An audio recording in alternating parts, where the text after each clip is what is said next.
Je me trouve dans Pointe-Saint-Charles et la mission de ce centre pour femmes est de prévenir en premier la violence conjugale. Il dessert pas moins de 120 usagères. Mariette, 67 ans, fréquente le centre et affirme s'être sortie de la violence conjugale grâce aux consultations ici. Avec des ateliers qu'on pouvait parler devant tout le monde, dans un local, puis dire que c'est que tu ressentais. Donc, on aide les femmes à retrouver leur pouvoir, à s'autonomiser puis à être capable de dire non. Donc, travailler sur la confiance en soi aussi beaucoup. Qu'est-ce qu'elles viennent chercher les femmes auprès de vous?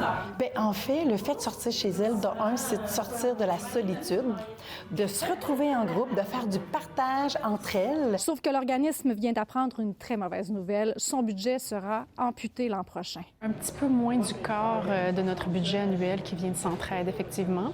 Puis, ils nous ont annoncé des coupures cette année. On ne sait pas c'est quoi le montant. Dans une déclaration écrite, Centraide confirme être en train de justement redéployer ses ressources en fonction de l'équité territoriale. Donc, les organismes qui se situent dans le centre-sud, la Chine et Hochelaga-Maisonneuve verront leur budget revu à la baisse. Les choix de coupures qu'ils font sont basés sur des statistiques qui sont subjectives, c'est-à-dire qu'ils ont déterminé qu'à Pointe-Saint-Charles, le revenu moyen avait augmenté et donc les organismes de Pointe-Saint-Charles ne méritaient pas autant d'argent que d'autres quartiers qui sont plus fragilisés. Sauf que ça ne prend pas en considération la gentrification.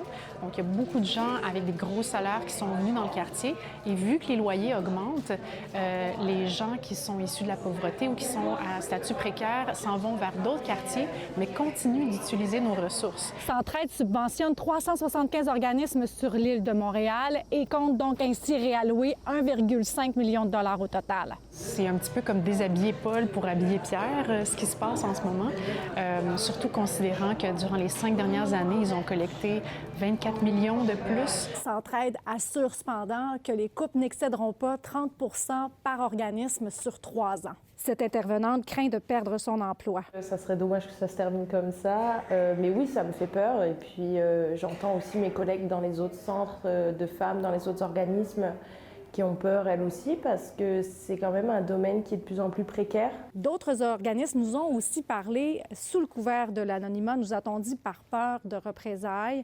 Ils craignent aussi donc des coupures importantes et les annonces devraient être faites officiellement en janvier 2025. À Montréal, Véronique Dubé pour Nouveau Info.